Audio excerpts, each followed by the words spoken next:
बिस्मिल्लाहिर्रहमानिर्रहीम। अस्सलाम वालेकुम नादरीन, आप यूट्यूब चैनल देख रहे हैं। मैं इमरान खान हूँ। इससे पहले कि आपको बाकी खबरें दूँ, लेकिन सबसे पहले जो इंपॉर्टेंट चीज़ एक पाकिस्तान में चल रही है, पारा चनार के अंदर अब इमदादी काफिला भेजा जा रहा था कि वहाँ पे अद्वियात की किल्लत है, खुराक की किल्लत है। पारा चनार आपको पता है एक दूर दराज का इलाका है, खैबर पख्तूनख्वा का और करम एजेंसी का एरिया है। यहाँ पे एक बड़े लंबे अरसे से खाना जंगी चल रही है मुख्तलिफ ग्रुपों के दरमियान, और रस्ते बंद हैं। अब रस्ते जो है वो खुले हैं, एक मुआहदा हुआ, उस मुआहदे के नतीजे में अब इमदादी काफिला जा रहा था। तो वहाँ पे इसकी जो सरबराही कर रहे थे काफिले की, वो जावेदुल्ला महसूद जो डीसी हैं वो लेकर जा रहे थे। काफिले के ऊपर फायरिंग हुई है और 7 लोग जख्मी हुए हैं, डीसी समेत, और फौरी तौर पे जवाबी कार्रवाई की गई है। बड़े सख्त अहकाम जारी किए हैं सूबाई हुकूमत ने भी और फेडरल गवर्नमेंट ने भी। अब दोबारा जब हालात बेहतर हो जाएंगे तो काफिले को रवाना किया जाएगा। अब तक की इतलात के मुताबिक ये इंतहाई अफसोसनाक है। अमन के दुश्मन जो है वो बार बार कोशिश करते हैं कि अमन की हर कोशिश को नाकाम बनाया जाए।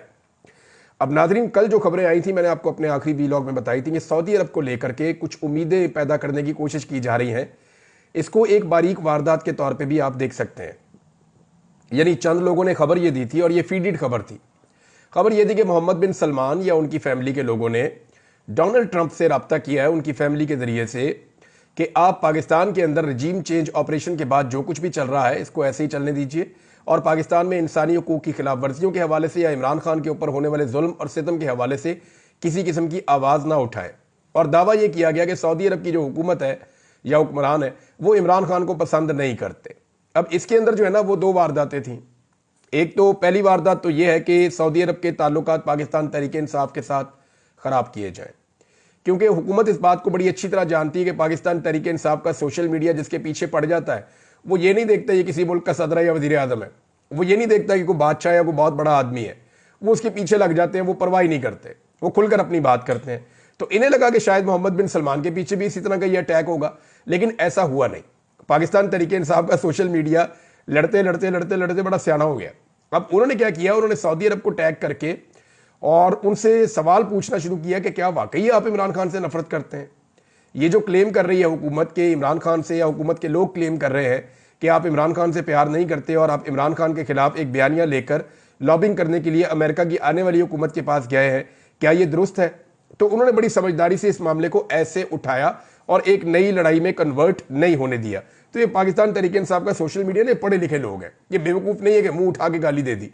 ये देखते हैं कि जनाब किसके साथ लड़ाई करनी है और किसके साथ लड़ाई नहीं करनी है, और कहीं पे लड़ाई सूट करती है और कहीं पे नहीं करती। बहरहाल जिन लोगों ने मोहम्मद बिन सलमान साहब से उम्मीदें लगाई हुई थी और ऐसा लग रहा था कि शायद एक बड़ी सपोर्ट सऊदी अरब से मिलेगी तो वो अमेरिकन सपोर्ट में कन्वर्ट हो जाएगी, उनके लिए 2 बुरी खबरें हैं। और 2 बुरी खबरें जो है वो दोनों खवातीन हैं जिनके हवाले से ये खबरें आई हैं। पहली खबर तो ये है कि व्हाइट हाउस ने एक नई अपॉइंटमेंट की है। व्हाइट हाउस की जाने से एक नई अपॉइंटमेंट है जो हो जाएगी, और डोनाल्ड ट्रंप ने नामजद किया है मॉर्गन ऑर्टेगस को। ये जो खातून है लगभग 42 साल खातून है और ये बड़ी ज़हीन खातून है। इन्होंने डोनाल्ड ट्रंप का बड़ा साथ दिया है। इनके बारे में पहले भी मैंने एक वीलॉग में बात की थी। इनको नायब खसूसी सदारती एलची मुकर्रर किया गया मिडल ईस्ट के लिए। अब ये खातून के वहाँ नामजद होने से फ़र्क क्या पड़ता है वो मैं आपको बताता हूँ। मिडल ईस्ट जब आप बोलते हैं तो फिर आप उसके अंदर शामिल करते हैं सऊदी अरब को, ओमान को, यूएई को और कतर को, बहरीन को, कुवैत को। ये सारे मुल्क मिडल ईस्ट हैं। तो इन सारे मुल्कों के अंदर यानी इन्हीं का इन्फ्लुएंस पाकिस्तान पे आता है ना। या पाकिस्तान अगर कोई लॉबिंग कर रहा है तो सऊदी अरब के जरिए से या यूएई के जरिए से या सऊदी अरब के जरिए से ही करेगा ना। तो वहां पे जिस खातून को लाकर लगाया गया है वो इमरान खान साहब की तारीफें खुद करती रही हैं, अब उनकी वीडियोस भी निकल आई हैं। यानी ऐसा लगता है कि डोनाल्ड ट्रंप चुन चुन के उन लोगों को लगा रहा है अहम तरीन ओहदों पे जो इमरान खान के फैन है। अब ये खातून जो है वो भी इमरान खान साहब की तारीफ करती रही है माजी में, इनके क्लिप भी सामने आ गए। तो मिडल ईस्ट में इनका आना इस बात का इशारा है, ये मिडल ईस्ट को कंट्रोल करेंगी। लाजमी बात है कि मोहम्मद बिन सलमान से डील करना होगा, या जो दुबई के हुक्मरान है या ओमान के हुक्मरान है या बाकी हुक्मरान है उनसे जब डील करना होगा तो यही खातून डील करेंगी और ये फिर अपना टाइम मिडल ईस्ट में गुजारा करेंगी। तो ये जो खातून है ये तो पहले से ही इमरान खान के बारे में बड़ी तारीफ कर रही हैं। तो एक तो उनका जो बयानिया उस पर यह धचका लगा। दूसरा, टैमी ब्रूस एक और खातून है। ये जो टैमी ब्रूस है इन्हें एक बहुत अहम जगह पे अपॉइंट कर दिया है डोनाल्ड ट्रंप ने, और इन्हें लगा दिया है स्टेट डिपार्टमेंट की स्पोक्स पर्सन। ये डोनाल्ड ट्रंप ने इनको लगाया और लंबी चौड़ी इनके बारे में जो है वो एक बयान भी जारी किया गया। अब टैमी ब्रूस का एक मैं आपको निकाल के सुना देता हूं, इनका अपना एक ट्वीट, उसमें ये कहती है कि इट्स ऑलवेज अ शॉक, ये एक बहुत बड़ा धचका है। Shocking opposition victory throws Pakistan into chaos. The party of Imran Khan, the jailed former prime minister, took the most seized, humiliating the country's military rulers and creating a political crisis. वो ये कह रही है कि जो पाकिस्तान के फौजी हुक्मरान है ना, उनके लिए बड़ी शर्मिंदगी वाली सूरत पैदा कर दी है। इमरान खान ने जेल से बैठ के शिकस्त दे दी है सबको और एक पाकिस्तान के अंदर क्योस पैदा हो गया और ये एक बड़ी शॉकिंग किस्म की अपोजिशन की विक्ट्री है जो पाकिस्तान के अंदर हुई है।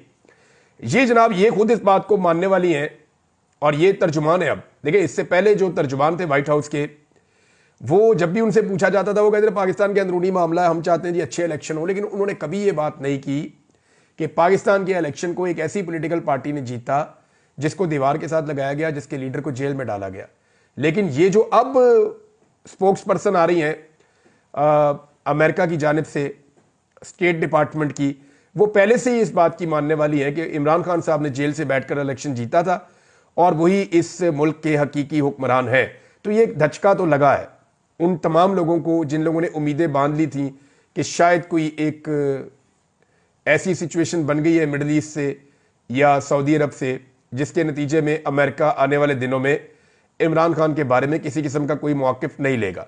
हो सकता है कि चंद % का चांस है, हो सकता है कोई अंदर खाते बातचीत चल रही हो, क्योंकि अमेरिकन एस्टेब्लिशमेंट इस मामले को लेकर थोड़ी सी हसास है।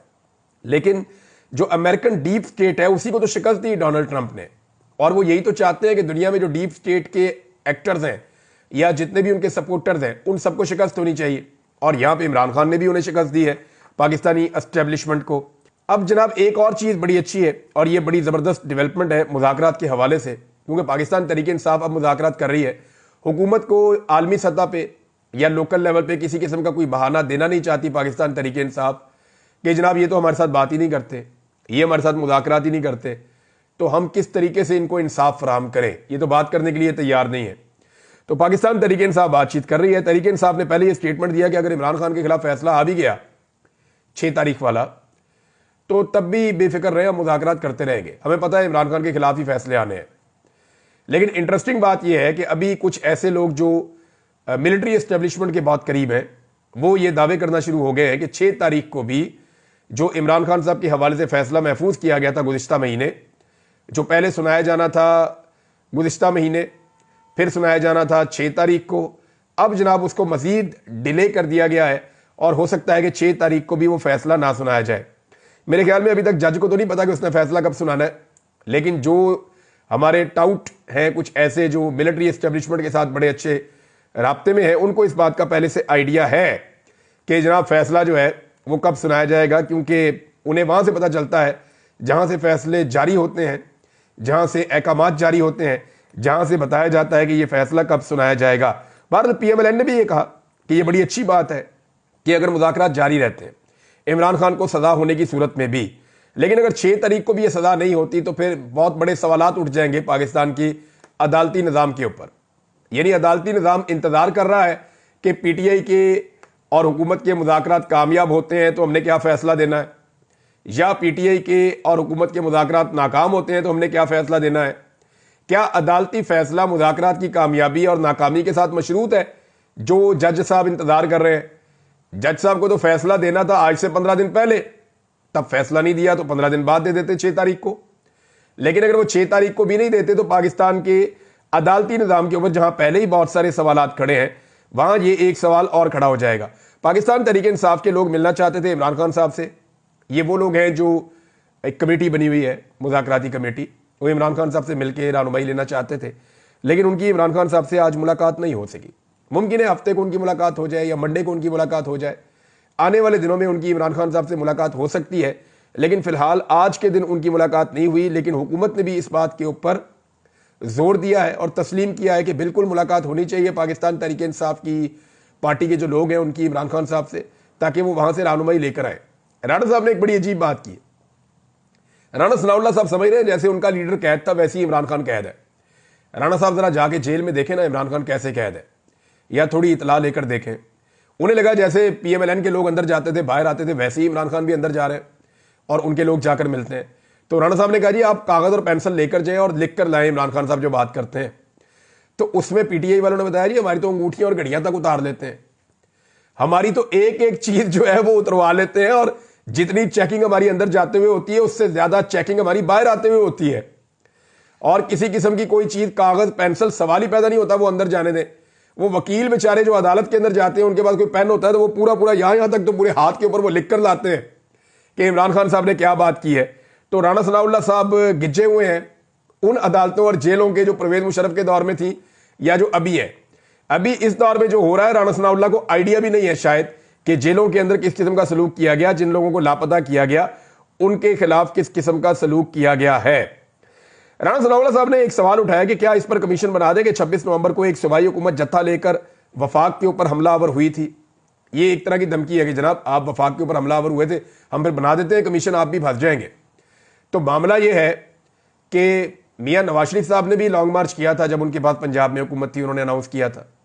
तो तब भी फिर आप कह सकते हैं कि एक जमात वफाक के ऊपर हमलावर हुई थी। कई मरतबा आप लॉन्ग मार्च लेकर इस्लामाबाद की जानिब आए हैं।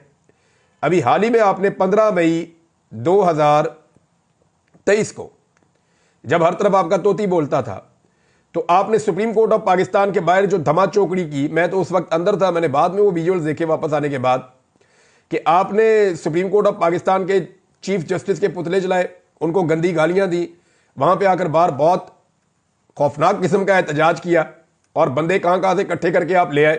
इससे पहले आपने सुप्रीम कोर्ट ऑफ पाकिस्तान के ऊपर हमला भी किया हुआ है और जजों को बेचारों को अपनी जान बचानी पड़ी थी। तो ये सारी इंक्वायरियां इकट्ठी कर लीजिएगा। लेकिन 26 नवंबर को जो डी चौक में कत्लेआम हुआ पाकिस्तान तहरीक इंसाफ, उसके हवाले से इंक्वायरी मांग रही है और उसकी इंक्वायरी की जानी चाहिए, ये उनकी एक जायज डिमांड है।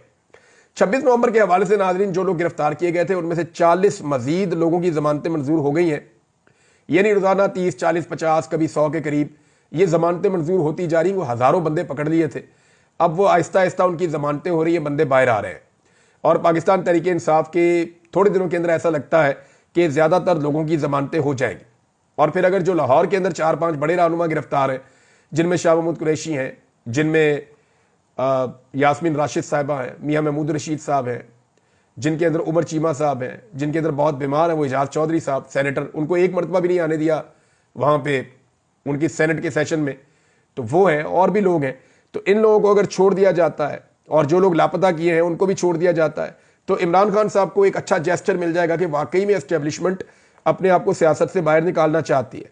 बहुत सारे ऐसे सहाफ़ी जो एस्टेब्लिशमेंट के बहुत करीब हैं वो अब ये दावे कर रहे हैं कि ये जो एस्टेब्लिशमेंट ने 19 लोगों को छोड़ा है जिन्हें मिलिट्री कस्टडी में रखा गया था और फटाफट फैसले देकर पहले अपनी जान छुड़ाई और अब जो है वो माफ़ी का ऐलान भी किया गया है, तो ये एक अच्छा जेस्चर देना चाहती है एस्टेब्लिशमेंट के जनाब हम एक गुडविल जेस्चर दे रहे हैं। लेकिन उसमें हसान न्याजी ने इनकार किया है, कुछ और लोग हैं वो भी अभी रहम की अपील में नहीं जा रहे। अब एक चीज़ और है नाजरीन, वो ये है कि स्टेट बैंक ऑफ पाकिस्तान के अदाद शुमार है वो मुझे आपके साथ शेयर करने हैं। वजह यह है कि इसमें समीना पाशा साहिबा ने इसको रिपोर्ट किया, मैं उन्हीं के हवाले से आपको बता देता हूं कि इमरान खान साहब साथ साथ मुज़ाकरात तो कर रहे हैं ताकि हुकूमत को भागने का कोई मौका या बहाना ना मिले, लेकिन सेम टाइम में उनकी जो एक तहरीक चल रही है सिविल नाफरमानी की वो भी जारी है। और इसके पहले मरले में उन्होंने ओवरसीज पाकिस्तानियों को कहा था कि आपने अपनी रेमिटेंसेज नहीं भेजनी। अब जो दिसंबर के आखिरी 2 हफ्तों का रिकॉर्ड आया उसके मुताबिक फॉरेन रिजर्व में $404 मिलियन की कमी हो चुकी है। ये समीना पाशा साहब ने रिपोर्ट की। इसके कुछ और रीजन भी हो सकते हैं, लेकिन इसका एक रीजन ये भी है कि ओवरसीज पाकिस्तानी अब रेमिटेंसेज नहीं भेज रहे। लेकिन मेरे ख्याल में जो इसका हकीकी तौर पे पता चलेगा वो जनवरी का महीना जब पूरा गुजरेगा तब आप कंपैरिजन कर सकते हैं कि 2024 के जनवरी में कितना पैसा ओवरसीज पाकिस्तानियों ने भेजा, 2023 के जनवरी में कितना भेजा, 2022 के जनवरी में कितना पैसा भेजा और 2025 के जनवरी में ओवरसीज पाकिस्तानियों ने कितना पैसा भेजा। तो वहां से आपको एक कंपैरेटिव एनालिसिस करना आसान रहेगा कि ओवरऑल ओवरसीज पाकिस्तानियों के भेजे हुए पैसे में कमी हुई है या वो ज्यादा हुआ है। वैसे ओवरसीज पाकिस्तानियों को इस हुकूमत ने अपना दुश्मन बना लिया। ये 1 करोड़ से ज्यादा ओवरसीज पाकिस्तानी है। इनके साथ ऐसी बर्बरियत की गई है, यानी इनको बाहर मुल्कों में परेशान किया गया, कभी धमकियां लगाई गई कि आपके पासपोर्ट और आपके कागजात ज़ाया कर देंगे, कभी इनको ताने दिए गए कि तुम बाहर रहते हो, बाहर की सोचो, इधर की मत सोचो, तुम पाकिस्तानी हो ही नहीं, इनको ये भी कहा गया, यानी इनके पैसे सबको चाहिए लेकिन इन्हें वोट का हक भी नहीं दिया गया, इनके हकूक छीने गए, इनको ताने दिए गए। तो ओवरसीज पाकिस्तानी जब पाकिस्तान में आते हैं तो यहाँ एयरपोर्ट के ऊपर उनको तंग किया जाता है, बड़े गौर से उनको देखा जाता है कि ये उनमें से तो नहीं है जो सोशल मीडिया को चलाते हैं। तो ओवरसीज पाकिस्तानियों को जितना परेशान किया गया है उसके रद्देमल तो उसका आना ही है। और इमरान खान साहब को इस बात का आइडिया है कि ओवरसीज पाकिस्तानी मौजूदा रजीम से कितने ज्यादा खाइफ है।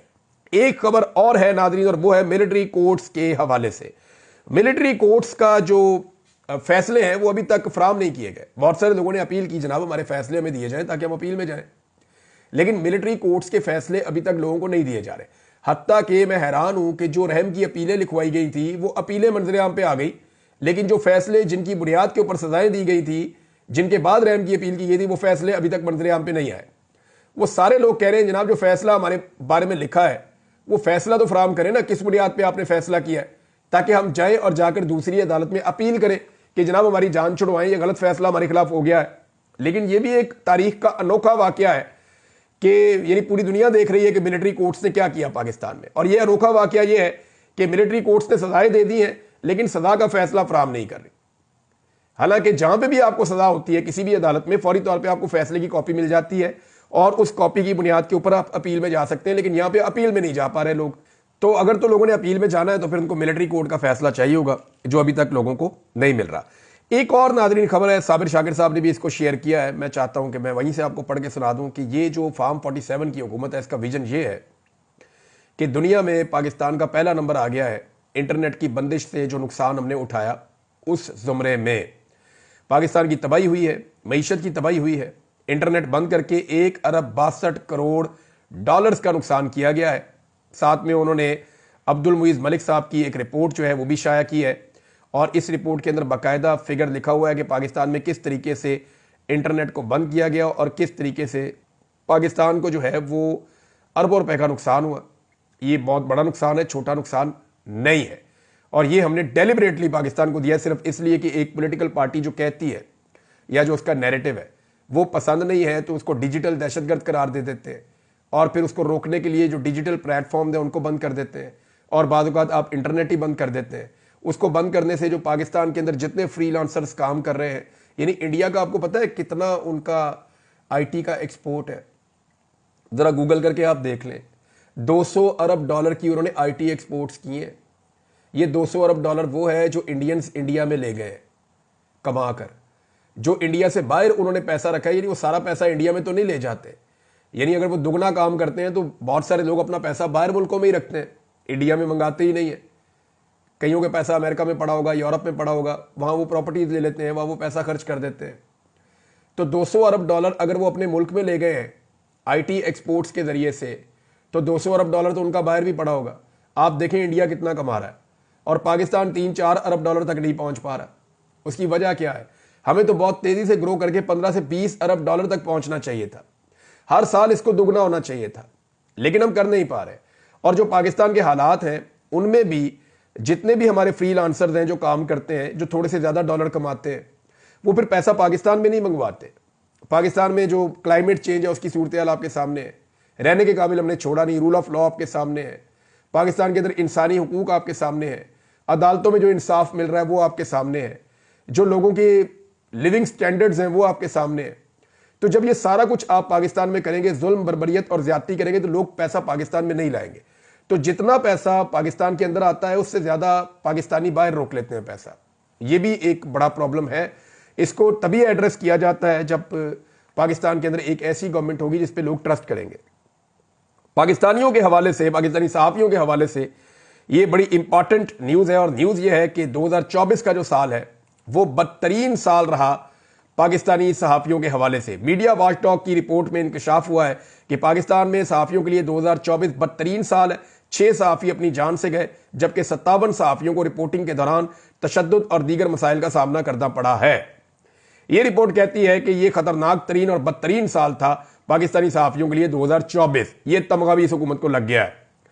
6 सहाफी जांबक हुए, 11 पर कातलाना हमले हुए, 57 को मुख्तलिफ नौइयत के मसाइल का सामना रहा, धमकियां, हमले और उनको हरासा किया गया। 9 खवातीन सहाफियों को भी धमकियां दी गई। पहले नंबर पर जो सूबा रहा जहां पर सबसे ज्यादा सहाफियों को तंग किया गया वो एक ऐसी हुकूमत का सूबा है, एक ऐसी पॉलिटिकल पार्टी की वहां हुकूमत है जो अपने आप को सबसे बड़ा जमहूरी चैंपियन कहते हैं। और बेशर्मी की इंतहा यह है कि उनका चेयरमैन कहता है कि ब्रूट मेजॉरिटी और डंडे वाली जमहूरियत में लेकर आऊंगा इस मुल्क में। यह है बिलावल जरदारी का सूबा सिंध। वहां पे सबसे ज्यादा सहाफियों के साथ मसाइल और सहाफियों के साथ खिलाफ वर्जियां हुई हैं, ये सिंध में हुई है। नंबर 2 पे पंजाब, मरियम नवाज। नंबर 3 पे इस्लामाबाद, यहां पे जनाब मोहसिन नकवी और शहबाज शरीफ। तो आप अंदाजा करें कि खैबर पख्तूनख्वा में कितने बदतरीन हालात हैं। लेकिन सहाफी खैबर पख्तूनख्वा और बलूचिस्तान में महफूज हैं, सिंध में, पंजाब में और इस्लामाबाद में महफूज नहीं है। आप अंदाजा कर लीजिए। कुछ मिसालें मेरे सामने हैं, आप ये देखें जो असद तूर के साथ हुआ, कैसे गिरफ्तार करके रगड़ा दिया गया। 4 मरतबा इस साल में मुझे गिरफ्तार किया गया।